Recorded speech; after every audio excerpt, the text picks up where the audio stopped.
Hello दोस्तों, स्वागत है आपका हमारे यूट्यूब चैनल में जिसका नाम है एग्जामिनेशन वर्ल्ड। मैं हूं आपका दोस्त अजीत और आज मैं आपके लिए लेकर आया हूं एंशियंट इंडिया का पार्ट 2 वीडियो। कल के वीडियो में हमने एंशियंट इंडिया का पार्ट 1 वीडियो को डिस्कस किया था, तो चलिए आज हम पार्ट 2 वीडियो को डिस्कस करते हैं। आज का हमारा पहला क्वेश्चन है, मालविका अग्निमित्र किसकी रचना है? पहला ऑप्शन है विशाखदत्त, दूसरा ऑप्शन है कालिदास, तीसरा ऑप्शन है पतंजलि और चौथा ऑप्शन है पाणिनि। तो इसका आंसर है कालिदास। अब देख लेते हैं कि कालिदास ने और कौन कौन से ग्रंथों की रचना की है और कौन कौन से ग्रंथ हमारे एग्जाम पॉइंट ऑफ व्यू से काफ़ी महत्वपूर्ण हैं। तो आपको मालूम होगा कि भारत का शेक्सपियर कालिदास को कहा जाता है। कालिदास ने मालविका अग्निमित्र की रचना की है। इस ग्रंथ में उन्होंने राजकुमारी मालविका और पुष्यमित्र शुंग के पुत्र अग्निमित्र के संबंधों का उल्लेख किया है। फिर अगर हम बात कर रहे कालिदास की और रचनाओं की, तो कालिदास की और रचनाओं में अभिज्ञान शकुंतलम भी एक महत्वपूर्ण रचना है। इस ग्रंथ में कालिदास ने दुष्यंत और शकुंतला के संबंधों का उल्लेख किया है। इसके अलावा कालिदास ने मेघदूतम और ऋतुसंग्रहार की रचना भी की है, जिसमें उन्होंने वर्षा और 6 ऋतुओं का वर्णन भी बहुत रोचक ढंग से किया है। फिर अगर हम बात करें रघुवंशम की, तो रघुवंशम भी कालिदास की एक महत्वपूर्ण रचना के तौर पर शामिल किया जाता है, जिसमें उन्होंने भगवान श्री राम के पूर्वज राजा रघु के नैतिक विचारों और उनके बलिदानों का उल्लेख किया है। फिर अगर विशाखदत्त के बारे में हम बात करें, तो विशाखदत्त ने मुद्रा राक्षस नामक ग्रंथ की रचना की है। यह जो ग्रंथ है यह गुप्तकालीन है, लेकिन इससे मौर्य वंश के बारे में जानकारी प्राप्त होता है। इसी ग्रंथ में चंद्रगुप्त मौर्य को जो है वृषल कहा गया था, अर्थात चंद्रगुप्त मौर्य को इसमें नीच कुल का कहा गया था। किस ग्रंथ में चंद्रगुप्त मौर्य को वृषल कहा गया था? मुद्रा राक्षस में। फिर अगर हम बात करें पाणिनि की, तो पाणिनि जो थे वो अष्टाध्यायी के लेखक थे। अष्टाध्यायी जो थी वह व्याकरण शास्त्र की प्रथम ग्रंथ थी, जो लगभग 600 ईस्वी पूर्व की मानी गई है। तो अष्टाध्यायी के लेखक कौन थे? पाणिनि थे। फिर अष्टाध्यायी को सरल रूप से समझने के लिए महाभाष्य की रचना किया गया, और इस महाभाष्य की रचना किसने की? पतंजलि ने। पतंजलि जो थे वो पुष्यमित्र शुंग के पुरोहित थे। तो यह ग्रंथ किस काल का माना गया है? शुंग काल का माना गया है, महाभाष्य। बढ़ते हैं हम अपने नेक्स्ट क्वेश्चन की ओर। हमारा नेक्स्ट क्वेश्चन है, किस हड़प्पाकालीन स्थल से सूती वस्त्र का प्रमाण मिला है? पहला ऑप्शन है हड़प्पा, दूसरा ऑप्शन है मोहनजोदड़ो, तीसरा ऑप्शन है चान्हुद्रो और चौथा ऑप्शन है लोथल। तो इसका आंसर है मोहनजोदड़ो। अब देखते हैं कौन कौन से सिंधु घाटी सभ्यता के स्थल हमारे एग्जाम पॉइंट ऑफ व्यू से काफ़ी इम्पोर्टेंट है। तो मोहनजोदड़ो के बारे में हम लोग डिस्कस करते हैं। तो मोहनजोदड़ो का शाब्दिक अर्थ होता है लाशों का ढेर या मृतकों का टीला। अब मोहनजोदड़ो से कौन कौन से सामान मिले हैं वो हम लोग देखते हैं। तो यहाँ से वृहत स्नानागार, अन्नागार, दाढ़ी वाले पुजारी का सिर, कांसे की नर्तकी, पुरोहित का आवास, सूती वस्त्र का प्रमाण, अग्निकुंड और मलेरिया का साक्ष्य मिला है। इतना जो चीज़ है वो मोहनजोदड़ो से मिला हुआ है। फिर अगर हम बात करें कुछ एक्सेप्शन की, तो यहाँ से कब्रिस्तान और कुआं का साक्ष्य नहीं मिला है। तो ये बहुत ज़्यादा इम्पोर्टेंट है कि कुआं का साक्ष्य हड़प्पा सभ्यता के किस स्थल से हमें प्राप्त नहीं होता है, तो वो है मोहनजोदड़ो। फिर अगर हम बात करें हड़प्पा सभ्यता की, तो हड़प्पा से गेहूं और जौ का प्रमाण जो है फर्श की दरारों से प्राप्त हुआ है। और क्या क्या यहाँ से मिला? तो यहाँ से 6x6 की पंक्ति में अन्नागार, ईंट, समाधि 837 और कब्रिस्तान एच का प्रमाण भी प्राप्त हुआ है। और हड़प्पा किस नदी के किनारे है? रावी नदी के किनारे। मोहनजोदड़ो किस नदी के किनारे बसा है? तो यह है सिंधु नदी के किनारे। बढ़ते हैं हम अगले स्थल की ओर। अगला स्थल है चान्होदरो। तो चान्होदरो से दो अलग संस्कृति का साक्ष्य मिला है, झुग्गर और झांगर। इसलिए चान्होदरो को झुग्गर और झांगर संस्कृति वाला स्थल भी कहा जाता है। यह एकमात्र स्थल है जो दुर्गीकृत नहीं है। सभी स्थल दुर्गीकृत हैं, लेकिन यह एकमात्र स्थल है जो दुर्गीकृत नहीं है। यहाँ से कुत्ते के द्वारा बिल्ली का पीछा करते हुए पंजे का निशान प्राप्त हुआ है। यहाँ जो है कुत्ते के द्वारा बिल्ली का पीछा करते हुए पंजे का क्या मिला है? निशान मिला है। यहाँ से महिलाओं के सौंदर्य प्रसाधन जिसमें मुख्यतः लिपस्टिक का प्रमाण प्राप्त हुआ है।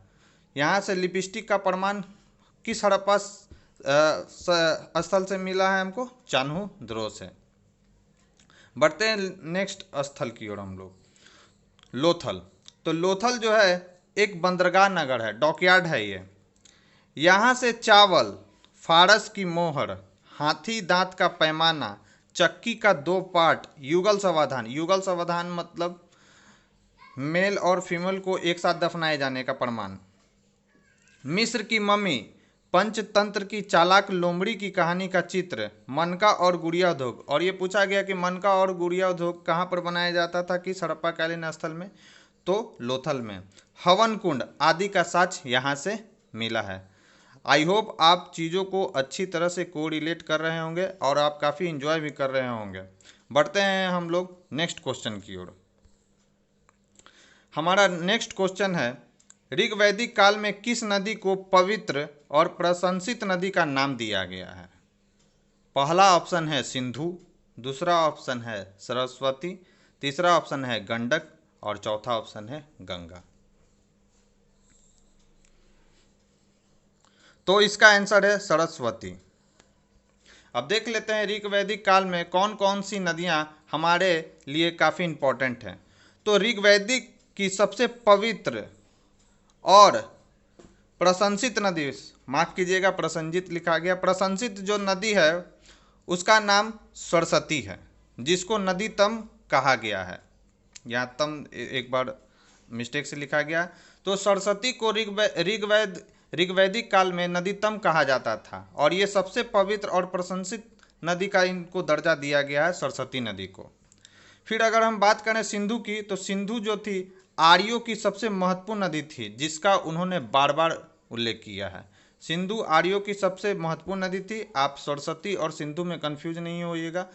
जो सरस्वती जो थी ऋग्वैदिक काल की सबसे पवित्र नदी मानी गई है और सिंधु जो है आर्यों की सबसे प्रमुख नदी थी, जिसका उन्होंने क्या किया है? बार बार उल्लेख किया है।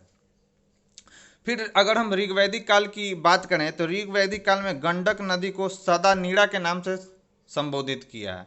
किस नदी को सदा नीड़ा के नाम से संबोधित किया है? तो वो थी गंडक नदी।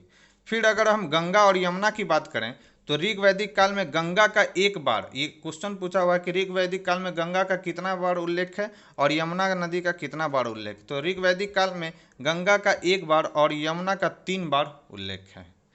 तो बढ़ते हैं हम अपने नेक्स्ट क्वेश्चन की ओर। हमारा नेक्स्ट क्वेश्चन है, दाय भाग के लेखक का नाम क्या है? दाय भाग किनकी रचना है? पहला ऑप्शन है विज्ञानेश्वर, दूसरा ऑप्शन है विल्हन, तीसरा ऑप्शन है जीमूतवाहन और चौथा ऑप्शन है हर्षवर्धन। तो इसका आंसर है जीमूतवाहन। दाय भाग जो है जीमूतवाहन की रचना है और यह जो रचना है उत्तराधिकार से संबंधित है। जीमूतवाहन जो रचना है दाय भाग जो रचना है वो उत्तराधिकार से संबंधित है। फिर अगर हम बात करें विज्ञानेश्वर की, तो मिताक्षरा के जो लेखक थे वो विज्ञानेश्वर थे। इसमें सर्वप्रथम उत्तराधिकार से संबंधित नियमों का विस्तृत उल्लेख किया गया था। तो मिताक्षरा के बाद की ये रचना है दाय भाग, क्योंकि सर्वप्रथम अगर पूछा जाए कि उत्तराधिकार से संबंधित नियमों का विस्तृत उल्लेख किस ग्रंथ में किया गया था, तो वो था मिताक्षरा, जिसके लेखक जो थे विज्ञानेश्वर थे। और दाय भाग उसके बाद की रचना है, जिसके लेखक जीमूत वाहन थे। फिर अगर हम बात करें हर्षवर्धन की, तो हर्षवर्धन की जो रचना है वो काफ़ी फेमस है और काफ़ी बार एग्जाम में भी ये पूछा जा चुका है कि नागानंद, प्रियदर्शिका और रत्नावली किसकी रचना है, तो ये हर्षवर्धन की रचना है। और इस ग्रंथ से वर्धन वंश के बारे में महत्वपूर्ण जानकारी हम लोगों को प्राप्त होता है। फिर अगर हम बात करें कलहन की, ठीक है, तो एक मिनट,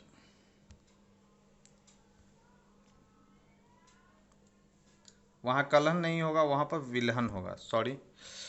तो विक्रमांक देव चरित्र, तो विक्रमांक देव चरित्र के लेखक का नाम क्या था, वो विलहन था। यहाँ मिस्टेक से कलहन लिखा गया है, आप इसको विलहन कर सकते हैं।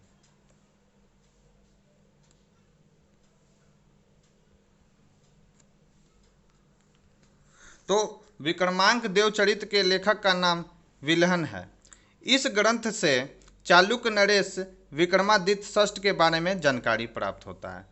तो विक्रमांक देव चरित्र किसकी रचना है, विलहन की रचना है। और इस ग्रंथ से किसके बारे में जानकारी प्राप्त होता है, चालुक्य नरेश विक्रमादित्य षष्ठ के बारे में जानकारी प्राप्त होता है।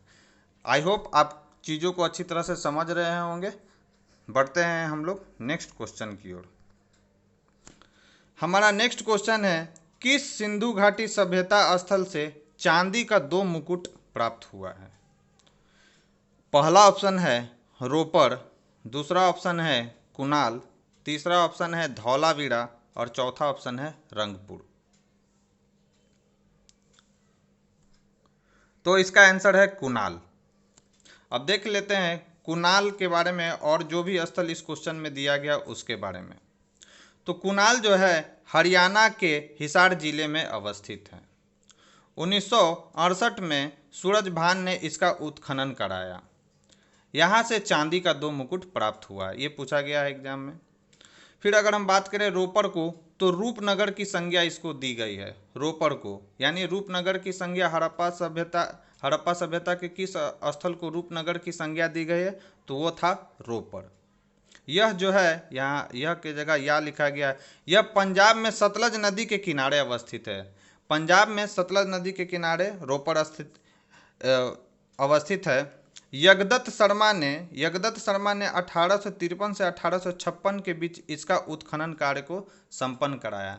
यगदत्त शर्मा जो थे उन्होंने ही 1853 से 1856 के बीच में इसका उत्खनन किया था। स्वतंत्रता के बाद सर्वप्रथम इसी स्थल का उत्खनन कार्य किया गया था। ये एग्जाम पॉइंट ऑफ व्यू से काफ़ी इंपॉर्टेंट हो जाता है कि स्वतंत्रता के बाद किस हड़प्पा सभ्यता के स्थल का, किस हड़प्पाकालीन सभ्यता के स्थल का उत्खनन कार्य किया गया था, तो वो था रोपर। यहाँ से मालिक के शव के साथ कुत्ता दफनाए जाने का प्रमाण मिला है। यहाँ से जो है मालिक के साथ साथ कुत्तों को भी दफनाया जाता था, ऐसा प्रमाण कहाँ पर मिला है, रोपर में मिला है। फिर अगर हम बात करें धौलावीरा की, तो धौलावीरा एकमात्र स्थल है जो 3 भागों में विभाजित है। पहला दुर्ग, दूसरा मध्यम और तीसरा निचला आसन या शहर। यहाँ से अगर हम बात करें कि कौन कौन सा चीज़ हमको धौलावीरा से मिला है, तो यहाँ से सबसे उत्तम कोटि का जल प्रबंधन का साक्ष्य प्राप्त हुआ है। सबसे उत्तम कोटि का जल प्रबंधन का साक्ष्य किस हड़प्पाकालीन स्थल से मिला है, तो वो था धौलावीरा। और ये भी क्वेश्चन एग्जाम में रिपीट हो चुका है या पूछा जा चुका है। फिर साथ ही खेल का मैदान, शतरंज बोर्ड, हड़प्पा लिपि के 10 बड़े अक्षर का प्रमाण। हड़प्पा लिपि के 10 बड़े अक्षर का प्रमाण, ये यूपीएससी में क्वेश्चन पूछा हुआ है कि हड़प्पा लिपि के 10 बड़े अक्षरों का प्रमाण किस हड़प्पाकालीन स्थल से मिला है, तो वो था धौलावीरा। वर्तमान समय में हड़प्पा सभ्यता का यह सबसे बड़ा स्थल है। वर्तमान समय में जो धौलावीरा है वो हड़प्पा सभ्यता का सबसे बड़ा स्थल है। बढ़ते हैं रंगपुर की ओर। तो रंगपुर जो स्थल है गुजरात में अहमदाबाद के समीप मादर नदी के किनारे अवस्थित है। रंगनाथ राव के दिशा निर्देशन में 1953-54 में इसका उत्खनन कार्य हुआ। यहाँ से जो है धान की भूसी का जला हुआ ढेर प्राप्त हुआ है।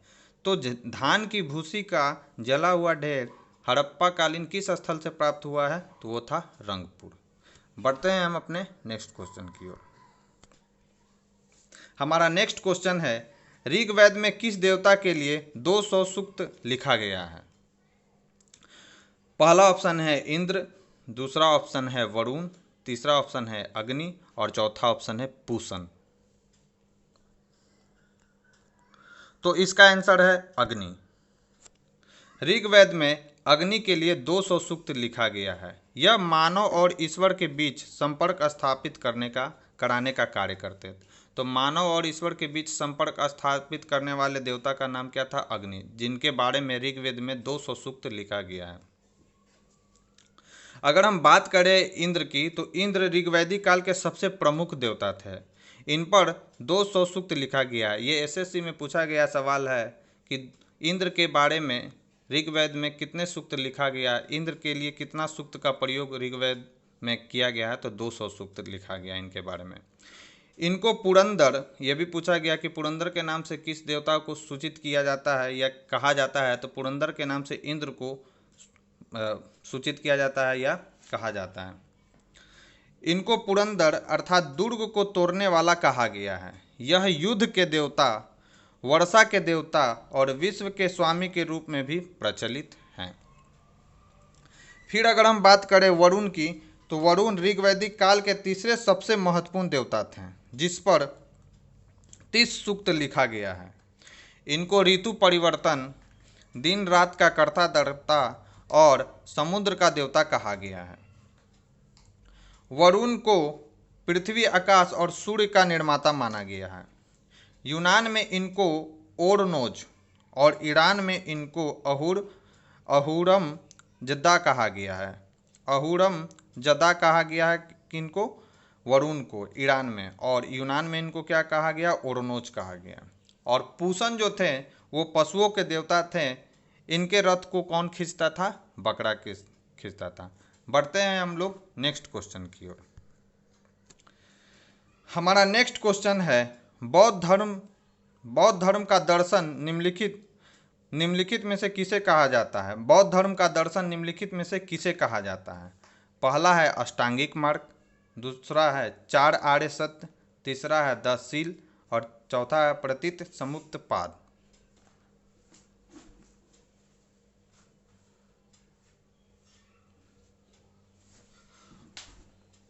तो इसका आंसर है प्रतीत समुक्त पाद।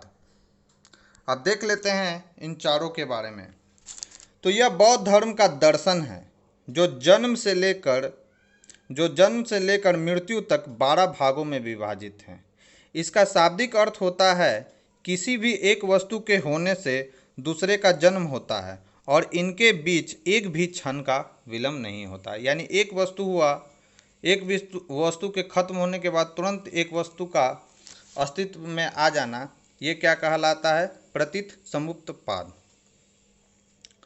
भगवान बुद्ध के मुख्य उद्देश्यों को 4 आर्य सत्य कहा जाता है। उद्देश्य लिखा, भगवान बुद्ध के जो मुख्य उपदेश थे उसको 4 आर्य सत्य कहा गया, जो निम्नलिखित हैं: दुख समुदाय, दुख निरोध और दुख निरोध गामिनी प्रतिपाद। इसका अर्थ हुआ भगवान बुद्ध ने 4 उपदेश जो बताए थे उनको 4 आर्य सत्य कहा गया है। वो क्या कहते हैं? दुख, यानी संसार जो है दुखों से भरा पड़ा है और ये अकेला एक दुख नहीं है, ये दुख जो है समुदायों में है। अगर दुख है तो दुख का निरोध भी है और उसी निरोध को दूर करने के लिए क्या बना है? दुख निरोध गामिनी प्रतिपाद।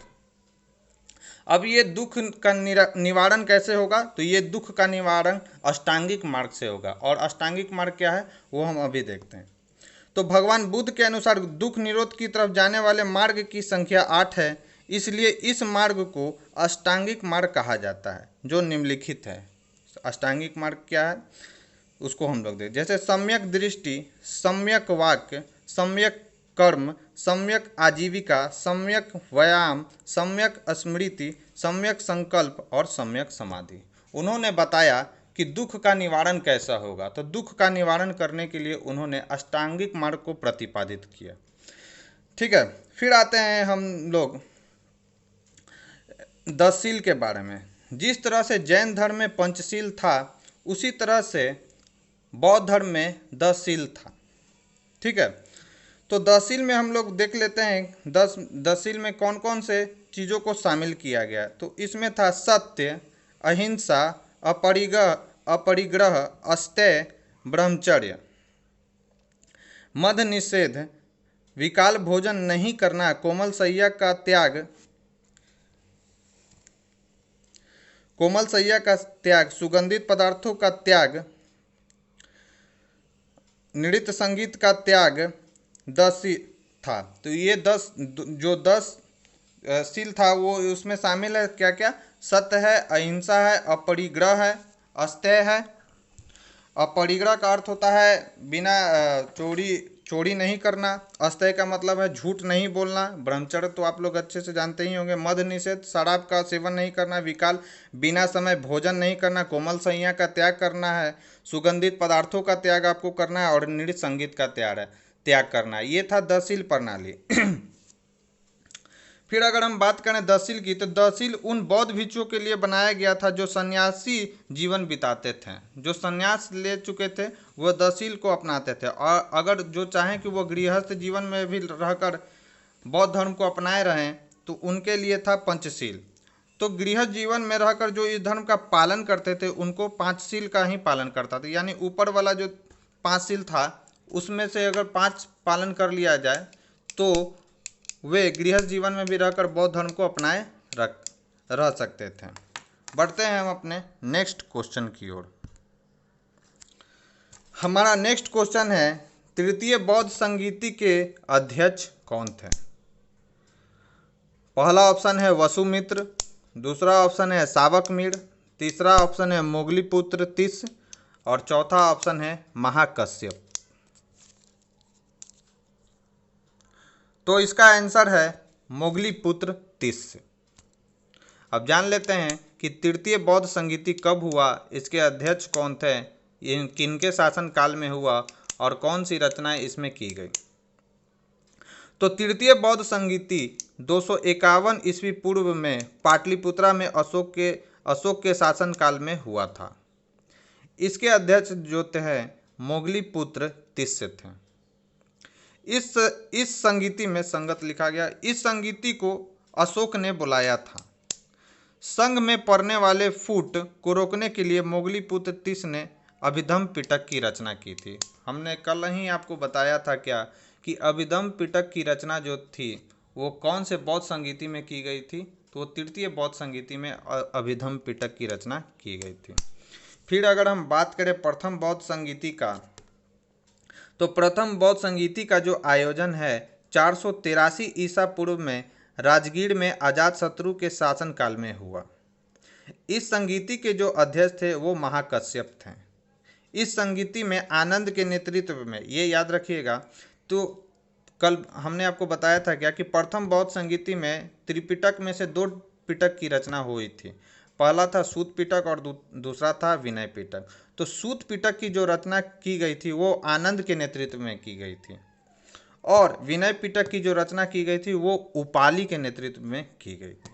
फिर अगर हम बात करें द्वितीय बौद्ध संगीति का आयोजन, तो द्वितीय बौद्ध संगीति का आयोजन 383 ईस्वी पूर्व में वैशाली में कालाशोक के शासनकाल में हुआ था। इसके जो अध्यक्ष थे वो सावकमीर थे। इस संगीति में पहली बार बौद्ध धर्म का विभाजन हुआ और महासंधिक और थेरवादी संप्रदाय का जन्म हुआ। तो महासंधिक और थेरवादी संप्रदाय का जन्म कौन से बौद्ध संगीति में हुआ? तो वो था द्वितीय बौद्ध संगीति। इस संगीति को सप्त शतिका भी कहा जाता है। तो सप्त शतिका किस संगीति को कहा जाता है? तो द्वितीय बौद्ध संगीति को, जो कब हुआ था 383 ईसा पूर्व में वैशाली में कालाशोक के शासनकाल में। फिर अगर हम बात करें चतुर्थ बौद्ध संगीति का आयोजन, तो जो चतुर्थ बौद्ध संगीति का आयोजन हुआ था वो प्रथम सदी में कश्मीर के कुंडल वन में कनिष्क के शासनकाल में हुआ था। इसके जो अध्यक्ष थे वो वसुमित्र थे तथा उपाध्यक्ष जो थे ये अश्वघोष थे। तो इसके अध्यक्ष कौन थे? वसुमित्र थे। और इसके उपाध्यक्ष कौन थे? अश्वघोष थे। इस संगीति में हीनयान महायान संप्रदाय का जन्म हुआ, यानी बौद्ध धर्म जो है दो पार्टों में विभाजित हो गया, कंप्लीटली दो पार्टों में बट गया। ठीक है, कौन कौन सा? हीनयान और महायान में। तो हीनयान और महायान का जन्म कौन से बौद्ध संगीति में हुआ? तो वो था चतुर्थ बौद्ध संगीति। फिर हीनयान का भी विभाजन होता है। तो हीनयान किस में टूटता है? सौतांत्रिक और वैभाषिक में। हीनयान सौतांत्रिक में टूटता है और वैभाषिक में टूटता है। और महायान का विभाजन दो भागों में होता है, शून्यवाद और विज्ञानवाद। ठीक है, तो आई होप आप चीज़ों को अच्छी तरह से समझ पा रहे होंगे और ऑप्शन को अच्छे ढंग से कोरिलेट कर पा रहे होंगे। बढ़ते हैं हम अपने नेक्स्ट क्वेश्चन की ओर। जैन धर्म के 22वें तीर्थंकर कौन थे? पहला ऑप्शन है महावीर, दूसरा ऑप्शन है पार्श्वनाथ, तीसरा ऑप्शन है ऋषभदेव और चौथा ऑप्शन है अरिस्टोटेमी। तो इसका आंसर है अरिस्टोटेमी। अब देखते हैं कैसे। तो यह जैन धर्म के जो थे वे 22वें तीर्थंकर थे। इनका जो प्रतीक चिन्ह था वह शंख था। परंपरा के अनुसार इनको भगवान कृष्ण का भाई माना गया है। इनको नारायण का अवतार भी माना जाता है।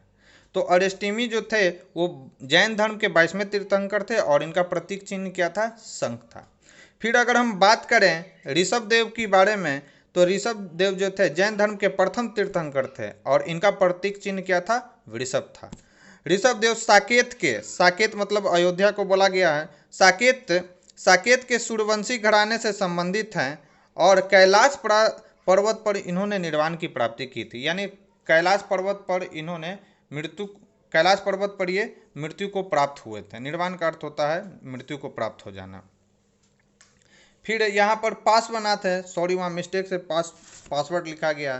तो पार्श्वनाथ जो थे जैन धर्म के 23वें तीर्थंकर थे, जो महावीर स्वामी से लगभग 200 वर्ष पूर्व इस धर्म का प्रचार प्रसार करते थे। यह काशी नरेश अश्वसेन के पुत्र थे। यह काशी नरेश के क्या थे? ये पुत्र थे किनके? अश्वसेन के। इन्होंने सम्मेद पर्वत को पारसनाथ की पहाड़ी भी कहा जाता है, पर 84 दिनों की कठिन परिश्रम द्वारा कैवल का अर्थ होता है संपूर्ण ज्ञान को प्राप्त करते हैं ये। इनका प्रतीक चिन्ह जो था वो सर्प था। ठीक है, इन्होंने 4 महाव्रत का प्रतिपादन किया। 4 महाव्रत कौन कौन से थे उनको हम लोग देते, जैसे सत्य, अहिंसा, अपरिग्रह, अस्तेय। सत्य बोलना, अहिंसा किसी का वध नहीं करना, अपरिग्रह मतलब बिना आज्ञा के किसी वस्तु को नहीं लेना, और अस्तेय मतलब झूठ नहीं बोलना है। तो ये 4 महाव्रत का प्रतिपादन करते हैं पार्श्वनाथ। और 5वां जो महाव्रत होता है ब्रह्मचर्य, उसका प्रतिपादन जो है वो जैन धर्म के जो लास्ट तीर्थंकर थे, 24वें तीर्थंकर थे महावीर, उनके द्वारा किया जाता है। आते हैं महावीर के बारे में। तो जैन धर्म के 24वें तीर्थंकर का नाम भगवान महावीर है। इनको जैन धर्म का जो था वास्तविक संस्थापक माना जाता है। तो जैन धर्म का संस्थापक अगर पूछा जाए कि किसको माना जाता है तो वे थे ऋषभदेव। लेकिन जैन धर्म का जो वास्तविक संस्थापक थे वे कौन थे? वो भगवान महावीर थे। इनका जो जन्म है 540 ईस्वी पूर्व में वैशाली के कुंड ग्राम में हुआ था। इनके पिता का नाम सिद्धार्थ और माता का नाम त्रिशला देवी था। त्रिशला देवी लिच्छवी नरेश, लक्ष्मी लिखा गया, लिच्छवी नरेश चेतक की बहन थी। चेतक लिखा गया वहाँ पर, माफ़ कीजिएगा। तो त्रिशला देवी जो थी वह लिच्छवी नरेश चेतक की क्या थी? बहन थी। और ये क्वेश्चन यूपीएससी में पूछा गया है। वहाँ पे यही था कि त्रिशला नरेश, ये मल्टीपल चॉइस में करके क्वेश्चन पूछा गया था कि जो महावीर जो थे, त्रिशला देवी जो थी वह लिच्छवी नरेश चेतक की पुत्री थी। तो ये ऑप्शन गलत था क्योंकि वो पुत्री नहीं थी, लिच्छवी नरेश चेतक की वो बहन थी। इनका विवाह जो है यशोदा से हुआ था। और यहाँ पे कन्फ्यूजन बढ़ जाता है भगवान बुद्ध और जैन धर्म के जो 24वें तीर्थंकर थे भगवान महावीर में, क्योंकि इनका विवाह जो था यशोदा से हुआ था और भगवान बुद्ध का जो विवाह हुआ था वह यशोधरा से हुआ था। तो आप इन दोनों में कन्फ्यूज नहीं होना है, आपको इन दोनों में कंफ्यूज नहीं होना है, क्योंकि इनकी वाइफ का नाम जो था वो यशोदा था और भगवान बुद्ध की जो वाइफ का नाम था वो यशोधरा था। इनकी पुत्री का नाम प्रियदर्शनी था, जिनका विवाह जमाली से हुआ था। इन्होंने सर्वप्रथम जमाली को अपना उपदेश दिया था। इनका प्रतीक चिन्ह क्या था? भगवान महावीर का सिंह था। 4 महाव्रत, जैसा कि मैंने आपको बताया था कि 4 महाव्रत पहले से ही चले आ रहे थे। महावीर स्वामी ने 5वें महाव्रत अर्थात ब्रह्म को इसमें क्या कर दिया, ब्रह्मचर्य को इसमें क्या कर दिया, जोड़ दिया। बढ़ते हैं हम अपने नेक्स्ट क्वेश्चन की ओर। हमारा नेक्स्ट क्वेश्चन है, मगध साम्राज्य के किस शासक ने एक राट की उपाधि धारण की थी? पहला ऑप्शन है अजातशत्रु, दूसरा ऑप्शन है बिंबिसार, तीसरा ऑप्शन है कालाशोक और चौथा ऑप्शन है महापद्मानंद। तो इसका आंसर है महापद्मानंद। अब देख लेते हैं महापद्मानंद के बारे में। तो महापद्मानंद नंद वंश का क्या था? संस्थापक था। इसने एक राट अनुलंघित सर्वछत्रांतक की उपाधि धारण की। इसने सर्वप्रथम कलिंग को जीता और वहां स्थापित जिन की मूर्ति अपने साथ मगध लाया। ठीक है। और इसने सिंचाई व्यवस्था के लिए कलिंग में सर्वप्रथम नहर का निर्माण कराया। तो कलिंग में सर्वप्रथम नहर का निर्माण किसने कराया? महापद्मानंद ने। इसके 8 पुत्रों में से धनानंद सबसे अंतिम पुत्र था, जो नंद वंश का अंतिम शासक था। तो नंद वंश का अंतिम शासक कौन था? तो वो था धनानंद। और सिकंदर इसी के समय भारत आता है। इसी के शासनकाल में सिकंदर जो है भारत आता है। फिर अगर हम बात करें बिंबिसार की, तो बिंबिसार हर्यक वंश का संस्थापक था। इसने अंग को जीतकर मगध राज्य में मिला लिया और अपने पुत्र अजातशत्रु को वहां का अधिकारी नियुक्त कर दिया। राज्यपाल नियुक्त किया गया था इनको, अजातशत्रु को। इसने अपने राज्य को मजबूती प्रदान करने के लिए वैवाहिक संबंधों का सहारा लिया। इसने सर्वप्रथम कौशल नरेश की पुत्री कौशल देवी के साथ विवाह किया और दहेज स्वरूप काशी का गांव इसको प्राप्त हुआ। इसने लिच्छवी राजकुमारी चेलहना और पंजाब में मद्र कुल की राजकुमार लिखा गया, मद्र कुल के राजकुमारी क्षेमा के साथ भी वैवाहिक संबंध बनाया। ठीक है। तो अपने साम्राज्य का विस्तार करने के लिए बिंबिसार क्या करता है? वो वैवाहिक संबंध का सहारा लेता है। इतिहास में जो है बिंबिसार को सैनिक कहा गया है। इसका प्रसिद्ध राजवैद्य जो था वो क्या था? जीवक था, जिसको अवंती के शासक जो थे, अवंती के उस समय शासक जो थे चंद्रप्रघोत थे, के अनुरोध पर क्या भेजा गया था? उनको अवंती भेजा गया था। तो बिंबिसार के जो राजवैद्य थे वो जीवक थे और अवंती का उस समय जो शासक था चंद्रप्रघोत, उन्हीं के अनुरोध पर बिंबिसार क्या करता है? इन राजवैद्य जीवक को उनके दरबार में भेजता है। बिंबिसार जो थे वो भगवान बुद्ध के समकालीन थे। फिर अगर हम बात करें अजातशत्रु की, तो अजातशत्रु अपने पिता की हत्या करके क्या करता है? मगध की गद्दी पर बैठता है। इतिहास में इसको क्या कहा गया है? कुनिक भी कहा गया। इसने लिच्छवी के विरुद्ध भी अभियान चलाया था और इसके प्रसिद्ध मंत्री वस्यकार ने लिच्छवी संघ में फूट डालने का कार्य किया था। लिच्छवी संघ में इसके किस मंत्री ने फूट डालने का कार्य किया था? तो वो थे वस्यकार। इसी युद्ध में पहली बार जो था रथ भूसाल और महाशिला कंटक नामक, ये बहुत इंपॉर्टेंट सवाल है कि रथ भूसाल और महाशिला कंटक नामक नए हथियारों का प्रयोग करने वाला प्रथम शासक कौन था? तो वो था अजातशत्रु। और ये किसके विरुद्ध किया गया था? तो ये लिच्छवी के विरुद्ध किया गया था। फिर अगर हम बात करें कालाशोक की, तो कालाशोक शिशुनाग वंश का दूसरा शासक था। ठीक है। पुराणों में इसे काकवर्ण कहा गया। तो पुराणों में काकवर्ण किसको कहा गया है? कालाशोक को। इसने वैशाली के स्थान पर पाटलिपुत्रा को राजधानी बनाया। इसके समय में द्वितीय बौद्ध संगीति का आयोजन किया गया था, जैसा कि हमने इसी वीडियो में डिस्कस किया है। बढ़ते हैं हम अपने नेक्स्ट क्वेश्चन की ओर। तो ये था हमारा आज का डिस्कशन। आपको यह वीडियो कैसा लगा आप हमें कमेंट बॉक्स में करके ज़रूर बताएं। साथ ही साथ वीडियो को लाइक करें, शेयर करें और सब्सक्राइब करें, ताकि ज़्यादा से ज़्यादा लोग इसको देख सकें और इसको पसंद कर सकें। तो आज के लिए बस इतना ही। धन्यवाद।